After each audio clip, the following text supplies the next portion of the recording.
esika tozali kolo apambola yo bisika nyonso bokolanda biso na toujours na ba science na biso ya ba exhortation nzamba asali biso grâce tongo etani. Voilà pourquoi tolobi merci epai na ye kolo. Merci pour l'opportunité opesi biso pour la grâce na yo oyo eza toujours liboso na biso tozo reconnaître ba bienfait oyo ozosala ntango nyonso liboso na biso. Kombo na yo ekumbama mpe sanjolama. Saint-Esprit, aide-nous du début jusqu'à la fin de manière que tolobela pour la part na yo oyo koyeba kosunga libota na yo partout esika basali na kombo na Yesu. Ok, amen. Ok, Dieu soit loué. Tolingi tolobela si la croix toujours est alliée na thème na biso oyo tobandaki kolobela si la prédication de la croix. Alors nous avons dit la fois dernière la prédication de la foi selon 1 Corinthiens chapitre 1 verset 1 jusqu'à 18. 1 Corinthiens chapitre 1 verset 1 jusqu'à 18. Nous avons dit que car la prédication de la croix, c'est une folie pour ceux qui périssent, mais pour nous qui sommes sauvés, elle est une puissance de Dieu. Tobelaki prédication ekulusu na ba oyo basé kobonga ezali boma, mais pona biso oyo tozo comprendre makama nzambe toza sauvé pe na nzela na yango ndezeme mabiso dans la puissance de Dieu. Bien-aimé, koyeba nzambe epesameli bato nyonso te. Koyeba nzambe eza grâce oyo toza ko se retrouver nango partout. Bisika oyo touti, bisika tozali pe bisika tozali kozala tango nyonso na se na moi oyo. Oyebi exemple moka muke na kopesa okola na ba camarades on vanda pe ensemble na bandeko, mais peut-être na une certaine groupe oyo zalaki eza bato bazwa grâce te oyo zu yango ya kokoma mo Kristo pe na nzela na kokoma mo Kristo oyo ko se retrouver na kati na appel oyo Christ Jésus abenga yo. Voilà pourquoi Bible zoloba na 1 Corinthiens chapitre 1 verset 18 prédication ya croix eza folie na ba oyo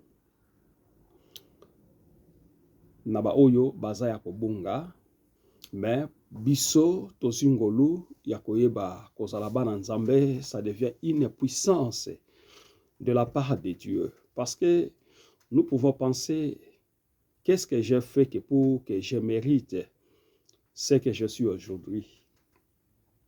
Mais parlant de cela, il y a beaucoup de gens baza pe na pose ya kokoma o baza ko s'envier epai na yo. Mais peut-être yo moko oza ko miyeba te oyo nzambe asala po na yo epesameli po na bato nyonso te. Yango nalingi na ko assurer mutu moko na tongo ya lelo soki lelo nzambe asali yo ngolo oza kosambela, bien-aimé, prendre des choses en main et puis zwa ba responsabilité na yo etant que mo Kristo, c'est-à-dire sambela na vérité po epesameli bato nyonso te. Eza na bato mosusu aza na posa bongo la motema, mais mécanisme spirituel wana epesameli ete.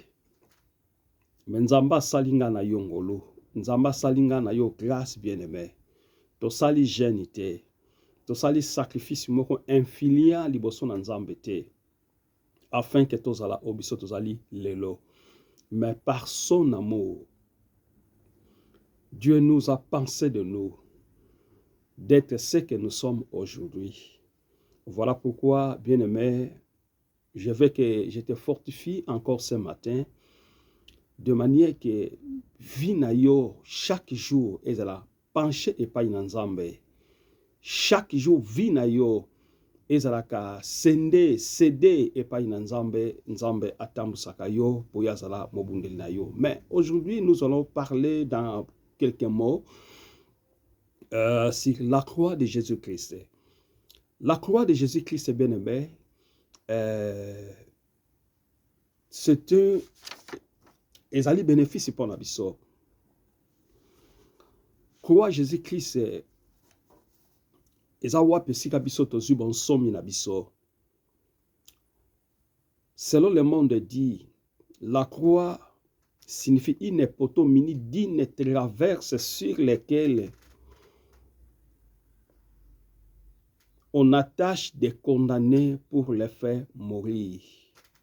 Wana mokili eza ko prononcer balobi croix eza poto oyo eza ya kosala traverse moko quelconque na kati nango ezali susu na nzete mususu esali séparation donc nzete eleki verticalement mususu eleki ndenge tobengaka. Alors ezalaki na kala babandaki kotia yango soki moto bake kotia na kati na croix, c'est-à-dire que mboka eza na posa ya moto wana lisusu te, soit azalaki un maltraiteur, soit azalaki un brigand, soit azalaki un voleur. Alors société ezaki na posa ya lisusu te. Alors société ekwaki koboma ndenge wana te, mais il faut ba matise na kati na croix. Soki ba matise na kati na croix, c'est-à-dire que akokufela kuna, soki akufi nde bakoyeba kolongole bakitisi bakei bakundi. Là selon le monde bien-aimé. Mais selon nous les chrétiens, la croix ezako symboliser biso signe ya reconnaissance. Parce que quelque part tozoloba nanzela na ekulusu esika biso tobikaki, pe tobiki bien-aimé. Tobikaki parce que Christ il a voulu accomplir la loi de Dieu, accomplir la prophétie de Dieu bien-aimé. Il était capable, donc il y a kokoma nekulusu te, mais il a accepté d'aller justement pour nakoyeba ko arracher biso tozalaki bapaya, biso tozalaki bato bayebaki te, biso tozalaki bato yo tolingaki tozwa ngolu wana te. Ngolu wana ezalaki uniquement mpona libota na Israël. Mais à travers la mort de Jésus-Christ, epesi biso ba chrétien privilège, couloir, le lotozala oyo bazobenga biso nation. Et nous sommes devenus nation, non pas parce que nous avons aimé ou nous avons demandé, mais c'était par la grâce de Dieu.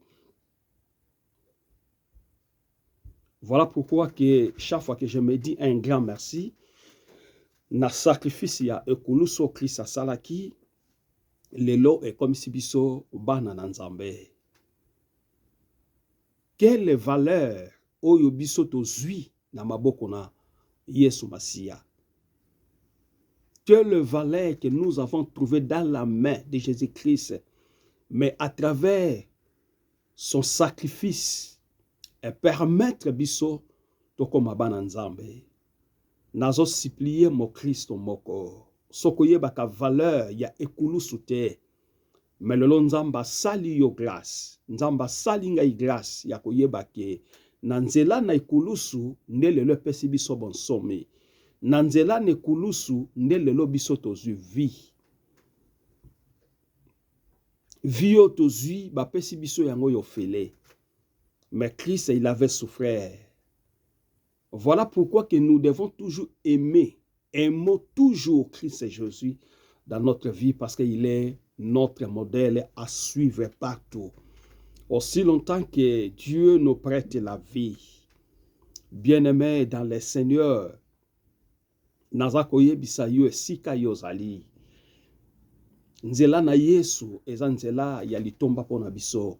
Nzela na Yesu eza chemin moko ya malamu pona biso. Nzela na Yesu eza nzela oyo eza kobikisa biso, même ba famille na biso, même ba ndeko na biso, même partout biso toza kozala se na kombo na Yesu Masia oyo ezali vie, aza vie pe aza bomo nebi bebi, il est le chemin, la vérité. Il est le chemin, la vérité et la vie. Moto nyonso akoleka na nzela na Yesu Masiya bien-aimé akokufa ndenge wana te. Atako soki okufi na nzoto, me molimo na yo ekekufaka te. Molimo na yo ekozala na kimia partout yo kozala bien-aimé. Voilà pourquoi on a dit napesa yo courage. La reconnaissance est pour nous. C'est une reconnaissance. Nous pensons toujours à sa croix. Nous pensons toujours à sa sacrifice dans notre vie. Yango ko pusenga ina yo to ba ko servir Nzambe d'une manière moko ezali agréable et nous les servons chaque jour dans notre vie parce que aza modèle pour na biso. Alakisa biso bon sommeil, alakisa biso bolingo, alakisa biso sa qualité, alakisa biso tout au long il y a 3 ans et demi. Nous avons vu et nous avons contemplé sa parole à travers son écriture, bien-aimé. En lisant la parole de Dieu, nous avons vu qu'il avait beaucoup souffert. Il avait la volonté de nous racheter, bien-aimé. Voilà pourquoi, aimons Jésus-Christ. Aimons Jésus-Christ dans notre vie.